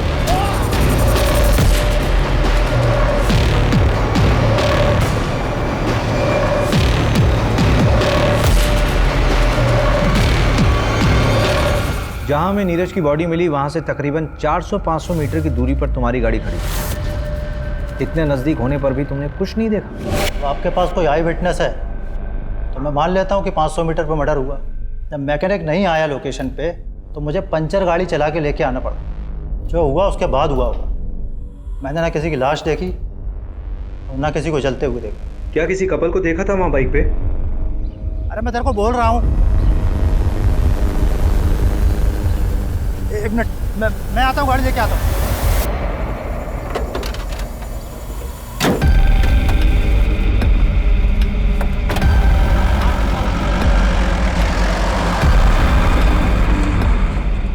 उस कपल के बारे में कोई जानकारी मिल सकती है?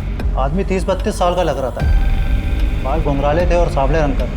लड़की नाबालिग लग रही थी। उसने पिंक कलर की कुर्ती और वाइट लेगिंग पहनी हुई थी। उस लड़की के अलावा किसी को देखा हो? तो बाइक ब्लैक कलर की थी और उसमें स्कॉर्पियो का स्टिकर था। ठीक है, जा सकते हैं हम। रवि। हाँ, इसमें नजर आ कुछ ज़्यादा ही डिटेल में देखा इसने सब कुछ। ठीक है। अगर किसी को आप अपनी ज़िंदगी बना देते हो और वो आपकी ज़िंदगी में आने से ही मना कर दे तो क्या करना चाहिए? सिंपल, उसे भूल जाना चाहिए और उसके पीछे टाइम वेस्ट करने को बेवकूफ़ी कहते हैं। इश्क कहते हैं उसको। अरे वाह, तुम तो एकदम डर के शाहरुख जैसे बात कर रहे हो। देखो मैं बताती हूँ, अगर लड़का लड़की दोनों की मर्जी हो तो प्यार आगे बढ़ सकता है। वैसे फोटो तो दिखाओ उसकी, जिसके पीछे ऐसे मजनू बन के घूम रहे हो।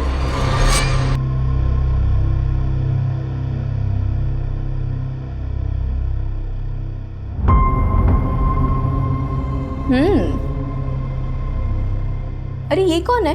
ये तो इससे भी अच्छी दिखती है, तुम लैला टाइप सा।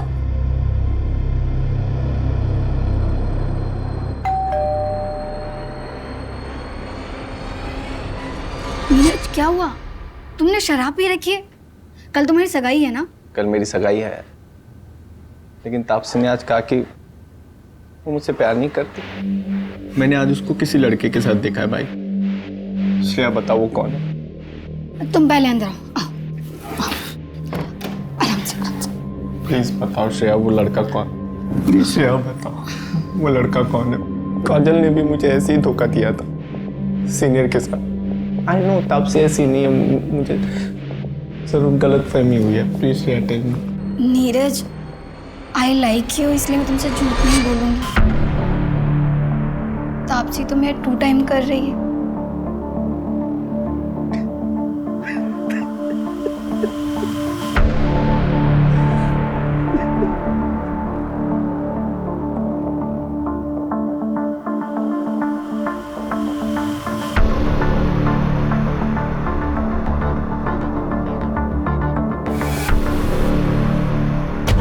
नीरज मर गया है, तूने तो कुछ नहीं किया ना?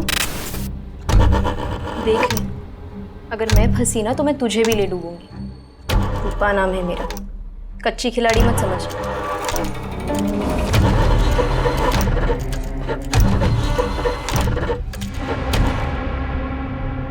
मैडम जी 4 दिन हो गए, कुछ पता चला? अभी तक कुछ हाथ नहीं लगा है।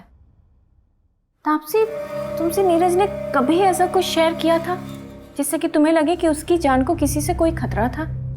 मुझे ज़्यादा कुछ नहीं पता, लेकिन नीरज बहुत डिप्रेस्ड था। डिप्रेस्ड? हाँ, वो डिप्रेशन की दवाइयाँ खाता था। रीज़न उसने मुझे कभी बताया नहीं। हो सकता है कि सुसाइडल हो। मैं ज़्यादा कुछ नहीं जानती। हम दोनों की अरेंज मैरिज होने वाली थी।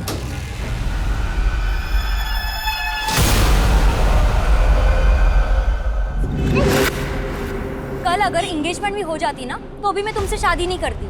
तो तुम सोच लो तुम्हारे लिए क्या बेहतर है, एंगेजमेंट तोड़ना या शादी? देखो तापसी, अगर तुम चली गई तो मैं मर जाऊंगा यार। तो मर जाओ। तापसी, हाय।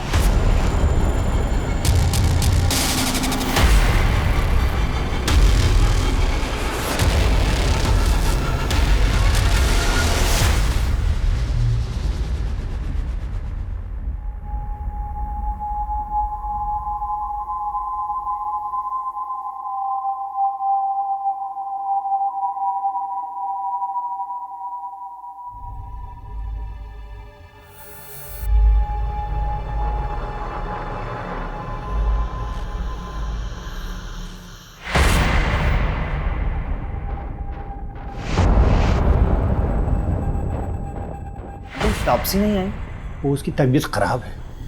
जरा तू मेरे साथ आ।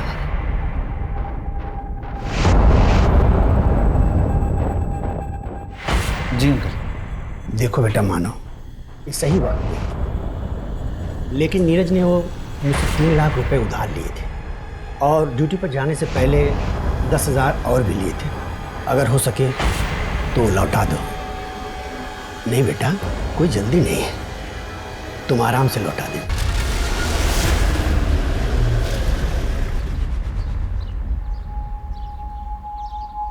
नीरज सुसाइडल था, डिप्रेशन था उसे? हाँ सर। तो ये बात आप लोगों ने पहले क्यों नहीं बताई हमें? इसलिए कि मैं उसके जाने के बाद उसकी बीमारी का मजाक नहीं बनाना चाहती थी। इस बीमारी से उसके मर्डर का कोई लेना देना नहीं है। मेरे बेटे ने सुसाइड नहीं किया। डिप्रेशन की कोई खास वजह जो काउंसलिंग के दौरान मालूम पड़ी? हाँ सर, भैया के बटालियन में एक डॉक्टर थी, भैया उन्हें काफ़ी पसंद करते थे, लेकिन उनसे ब्रेकअप होने के बाद। लेकिन तापसी से एंगेजमेंट होने के बाद वो बहुत खुश था। अरे वो तो अपनी शादी का बेसब्री से इंतजार कर रहा था।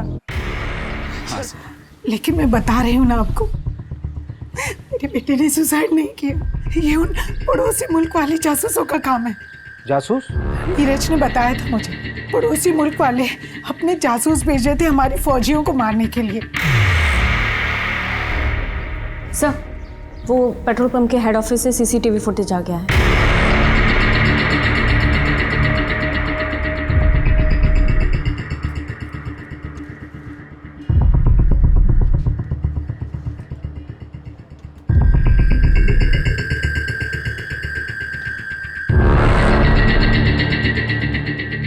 सर रिवाइंड कीजिए। सर 1 मिनट पॉज कीजिए। सर ये तो हेल्प का साइन है, इंटरनेशनल लेवल पे यूज़ होता है। वैसे तो ये औरतों के लिए होता है जब कभी कोई औरत फंसी हो, किडनैप हुई है और डोमेस्टिक वायलेंस हो रहा हो और वो बोल ना पा रही हो, तो ये कर सकते हैं। लेकिन सर ये समझ में नहीं आ रहा है कि नीरज ने क्या किया। शायद नीरज भी वैसे ही फंसा हुआ होगा, बोल नहीं पा रहा होगा। हमने नीरज के बारे में जिससे भी बात की सबने यही बोला कि वो बहुत शांत स्वभाव का इंसान था, लेकिन ये झगड़ा इसने जानबूझकर नजर में आने के लिए किया है। पुलिस को तुम पे शक तो नहीं हुआ? मुझ पर क्यों होगा? मैं तो ऑलमोस्ट विधवा बेचारी लड़की हूँ उनके लिए। अच्छा एक बात बताओ, जब तुम नीरज के साथ घूमती थी तो लगता है जैसे बहुत प्यार करती हो उसको, अब जब मेरे साथ घूमती हो तब भी ऐसे लगता है कहीं अगला नंबर मेरा ही तो नहीं? हाँ, मैं तो सीरियल किलर हूँ ना। लड़कों को फंसाती हूँ, उनसे गिफ्ट्स लेती हूँ और जब मेरा मन भर जाता है तो मैं उन्हें मार देती हूँ। अच्छा, कुछ भी मतलब।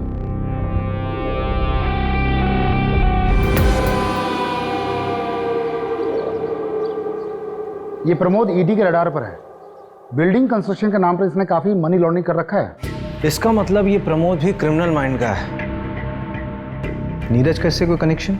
हम पता कर रहे हैं। अभी ये प्रमोद बेल पे बाहर है, लेकिन इसे सारे बैंक अकाउंट्स फ्रीज हैं। इसका मतलब इसे पैसे की जरूरत है।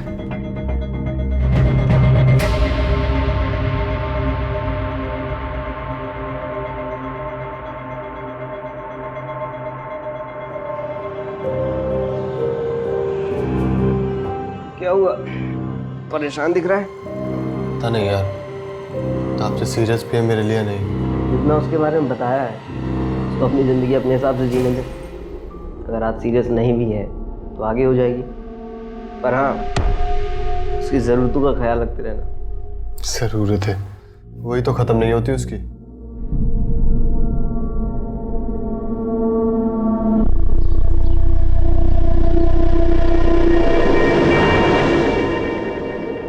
भैया वो 2 कपड़े धोने वाला साबुन देना। हाँ नंद बोल। कौन सी लड़की? वो नीरज वाली दूसरी लड़की। हाँ हाँ भेज भेज भेज, एड्रेस भेज। बढ़िया काम करता है नंदू तू। हाँ उस बाइक का पता चल गया। जहाँ बॉडी जलाई गई थी उसके आगे एक 10 एकड़ का प्लॉट है, उसी का मालिक है पवन मोगे। 30 साल का बंदा है वो। उसकी बाइक में भी स्कॉर्पियो का स्टिकर है और आगे मार्केट एरिया के पास जो सीसीटीवी है उसमें वो बाइक दिखी भी है।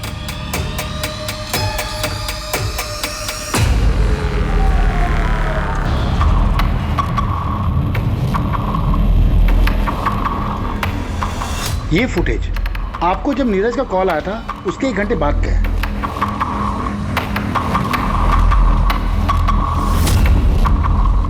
और ये फुटेज उसी पेट्रोल पंप का है जहां से नीरज ने पेट्रोल खरीदा था मर्डर के 5 घंटा पहले।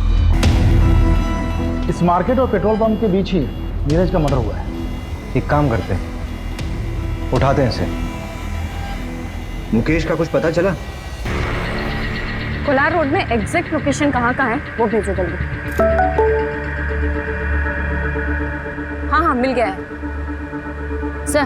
कैब ड्राइवर मुकेश का एग्जैक्ट लोकेशन मिल गया है। चलो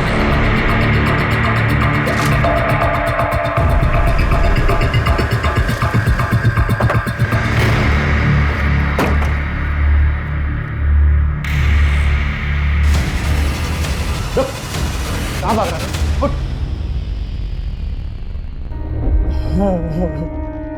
आप तो पुलिस वाले हो। मुझे लगा शाकाल आ गया। मुझे शाकाल बोल रहा है? कौन सा नशा किया बे? हैं? चल। बता क्या हुआ था उस दिन? नीरज को तूने एयरपोर्ट छोड़ा था ना? बोल। फिर कहाँ ड्रॉप किया था? बोल कहाँ ड्रॉप किया था? वो एक गाड़ी है। क्या हुआ?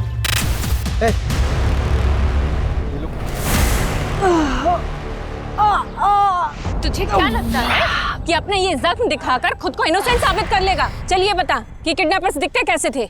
बताया ना मैडम, उन लोगों ने गमछा पहना हुआ था। कार का नंबर या कोई मेक या मॉडल? पता नहीं सर, सिल्वर कलर की गाड़ी थी, नंबर ठीक से नहीं देख पाया। ये जगह याद थी या ले आया ना मैडम, सच में कुछ नहीं पता। अगर शहर से भागने की कोशिश की ना तो तुझे ना पाताल लोक से भी खोज निकालूंगी। गाड़ी में डालो।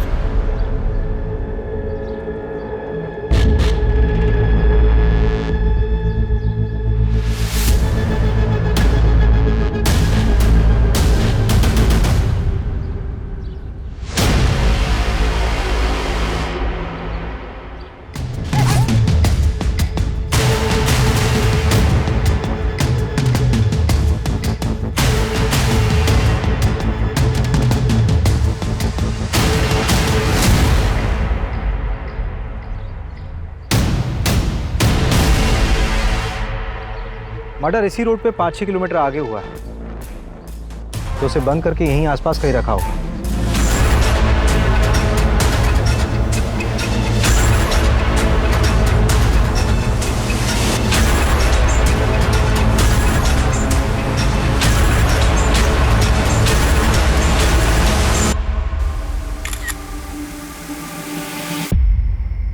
हाँ सर।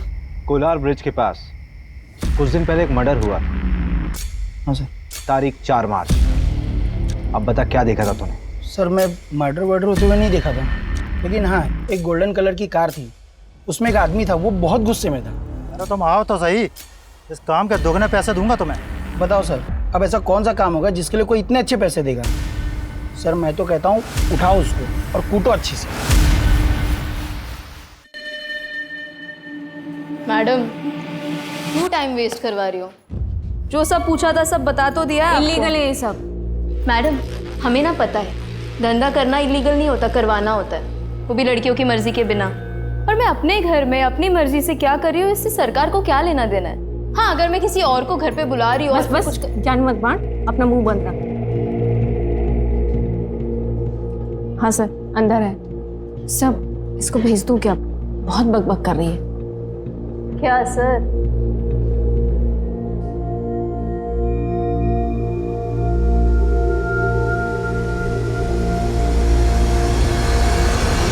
मैं किसी रूपा को नहीं जानती।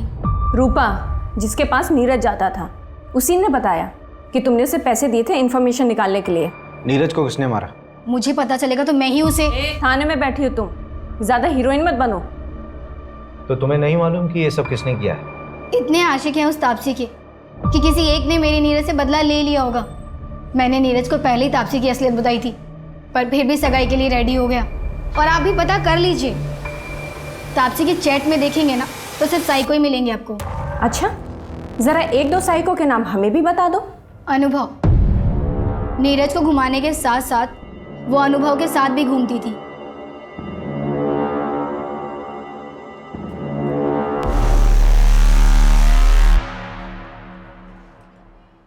सर उसे तो आपने जाने दिया, मैं भी चली जाऊं? हाँ जाओ जाओ, किसने रोका? पक्का चली जाऊं? हाँ जाओ जाओ।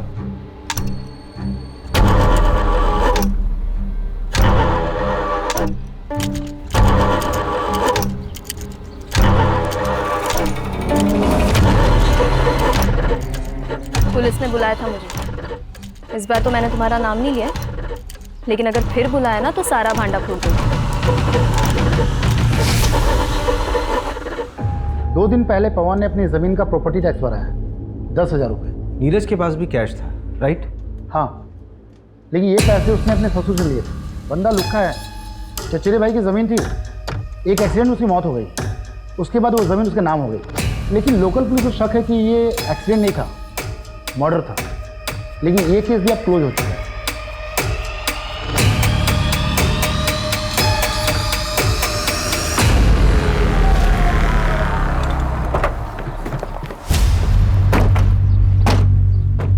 हाँ सर, नीरज के साथ झगड़ा हुआ था मेरा। मानता हूँ कि उसके फादर ने नीरज के साथ शादी फिक्स कर दी थी उसकी। पीछे हट गया था सर मैं तो, लेकिन तभी मुझे श्रेया ने आके बताया कि वो नीरज धंधे वाली के यहाँ जाता है। सर सुन के ना दिमाग भन्ना गया था मेरा। ये सब श्रेया ने तुझे बताया? हाँ। 1 से 4 मार्च के बीच में कहाँ था तू? भोपाल सर। अबे थोड़ा सोच तो ले, 10 दिन पुरानी बात है, इतनी अच्छे से याद है? आप पूछना क्या चाहते हैं, डायरेक्ट पूछिए ना। चल सीधे सीधे पूछता हूँ, नीरज को तूने मारा? सीधे सीधे बताता हूँ सर, नहीं, मैं यूपीएससी की तैयारी कर रहा हूँ ताकि उस नीरज की ये नेवी वाली इमेज को कंप्लीट कर सकूँ और तापसी के फादर से उसका हाथ मांग सकूँ। जब तक ऑफिसर बनता तब तक तापसी की शादी हो जाती। तो क्या हुआ, डिवोर्स करवा के शादी करता हूँ उससे, इतना तो प्यार करता हूँ। देखिए, आप अपना बेकार में टाइम वेस्ट कर रही है, कुछ नहीं मिलने वाला। कोई बात नहीं, मेरे पास बहुत टाइम है। ऐसे मैसेजेस नीरज के पहले भी आ रहे थे और अब भी आ रहे हैं। आपके सोशल मीडिया का पासवर्ड लगेगा, ये मैसेजेस हैक करने होंगे।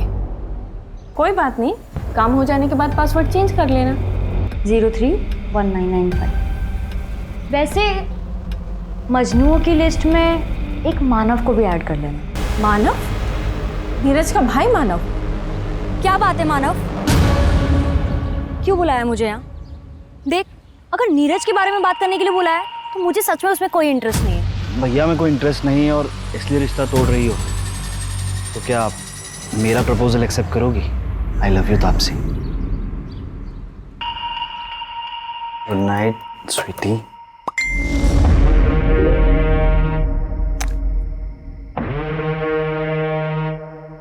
खूबसूरत है ना?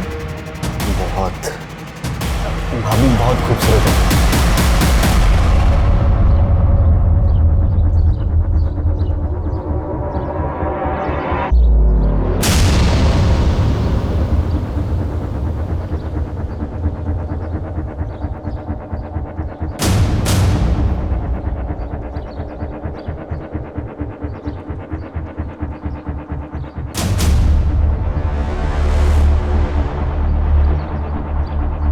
क्राइम साइट के 5 किलोमीटर एरिया को मैंने चेक कर लिया है, लेकिन अभी तक वो जगह नहीं मिली जहां नीरज को रखा गया होगा।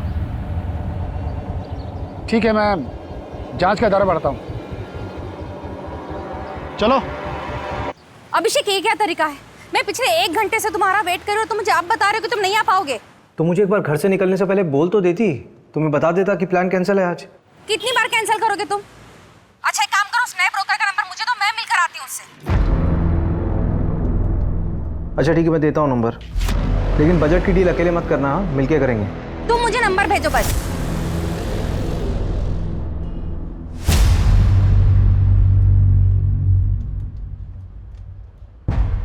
मंजू, ये विजिटिंग कार्ड मुझे किडनैपिंग साइट पे मिले थे,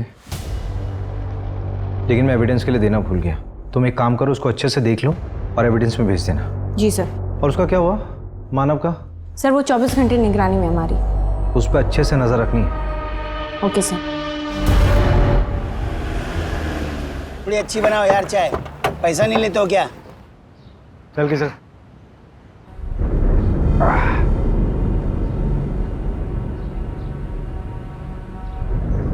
दस 10,000 कहाँ से आए तेरे पास? कौन से 10,000 सर? जो प्रॉपर्टी का टैक्स दिया था तुमने, वो भी कैश में? वो तो एक दोस्त से उधार लिया था। दोस्त से उधार लिया था? चल, नाम नंबर बता दोस्त का। साहब, नंबर तो नहीं पता है। अरे अभी क्या कर रहा है, लगा क्या? नंबर, नाम जल्दी बता। सर, कोई दोस्त से नहीं लिया था सर। मैं कोलार का बीच के पास हूँ सर। सर मुझे बचा लीजिए सर। तो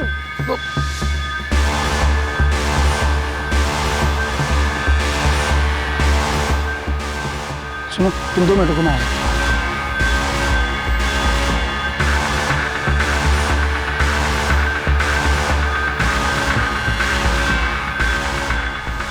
चल जल्दी निकल।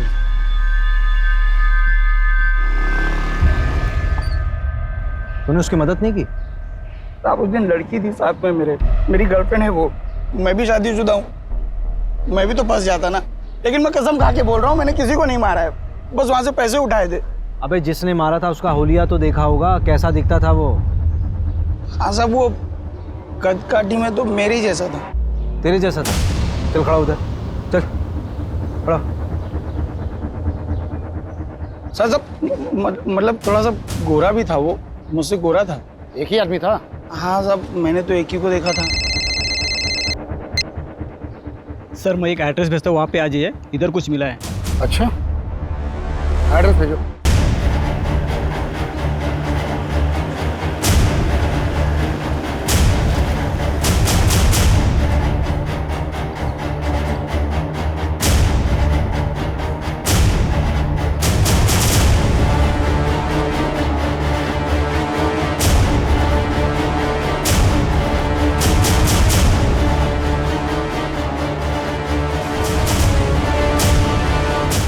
रवि। हाँ? ये वही जगह लग रही है जहाँ पर नीरज को 3 दिन के लिए बांध कर रखा गया होगा। कोई रैंसम का कॉल भी नहीं आया। एक काम करो, फोरेंसिक वालों को इन्फॉर्म करो जल्दी। उनको बोलो कि यहाँ पे कुछ भी छूटना नहीं चाहिए। ये प्रॉपर्टी किसके नाम पर है? पता करता हूँ मैं। मैंने इंटेलिजेंस ब्यूरो से बात करने की कोशिश की। नीरज का केस शेयर किया? हाँ, मैंने केस फाइल भेज दिया है। होपफुली उन्होंने जांच शुरू कर दी होगी। सर, वो जो आपने एविडेंस दिया था ना, उसमें सर्जिकल इंस्ट्रूमेंट बेचने वाले का विजिटिंग कार्ड था। मैंने उसके क्लाइंट की लिस्ट मंगाई थी, ये रही। सर, वो जो 11 नंबर पर क्लाइंट है ना, उसका नाम पढ़िए आप।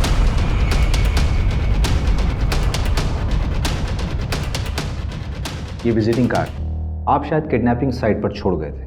नहीं, गिर गया होगा। और ये रहे प्लॉट के पेपर्स। इसमें किसी और का नाम है, लेकिन इसकी सेल डीड में आपका नाम लिखा हुआ है एज अ विटनेस। ये प्लॉट अभी खंडर बन चुका है, जहाँ पे नीरज को किडनैप करके रखा गया था। लेकिन ये पूरा प्लान आपका नहीं था, किसी और का था। हाँ, मैंने ही किडनैप किया था नीरज, और मैंने ही मारा है उसको। क्यों? तापसी अभी मार्केट में और मेरे आदमी उसके पीछे। अब चुपचाप से पेट्रोल पंप पे जा और पेट्रोल खरीद। और कोई होशियारी करी ना तो तेरी महबूबा के ऊपर गाड़ी चढ़वा दूंगा। झूठ बोल रहे हो तुम। ये रूपा के कॉल रिकॉर्ड्स। इस रूपा के 5 नंबर्स थे और ये रूपा का रेगुलर क्लाइंट। ये उसका आईपी एड्रेस है। इस आईपी एड्रेस से स्टॉकिंग मैसेजेस ऑनलाइन गए थे कई बार तापसी को। तारीख देख, इस तारीख से मैसेजेस आना शुरू हुए थे और इसके ठीक 1 महीने बाद तूने तापसी को डेट करना शुरू कर दिया था। किसके कहने पे?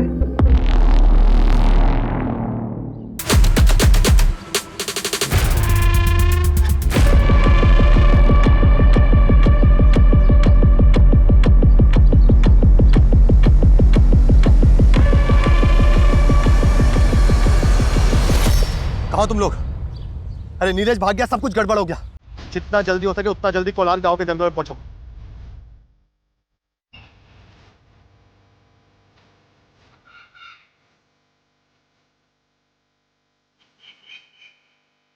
ढूंढते ढूंढते रात हो गई है, कहाँ छिपा बैठा है?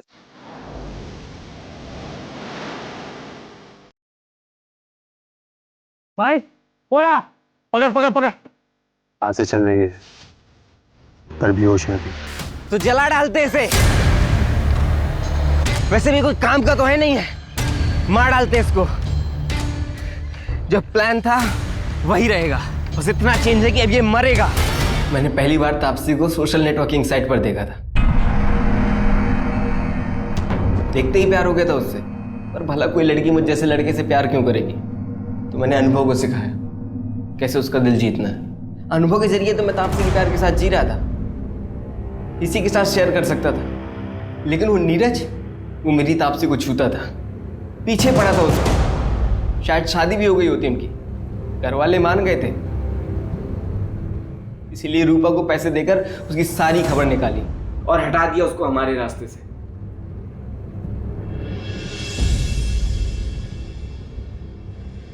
मंजू, चार्जशीट फाइल करो। स्टेटमेंट मिल गया मुझे। ये पवन और प्रमोद को उठाओ, झूठ बोला था इन्होंने पुलिस से। ओके साहब। ए रवि, तो मोबाइल में बार बार क्या देखता रहता है? वो प्रमोशन की लिस्ट अपलोड होने वाली थी ना, अभी तक हुई नहीं।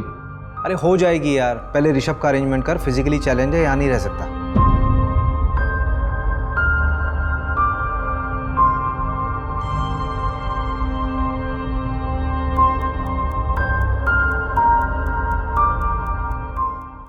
क्राइम पेट्रोल्स के और भी दिलचस्प कहानी देखने के लिए हमारे चैनल को सब्सक्राइब करें और बेल आइकॉन दबाना न भूलें।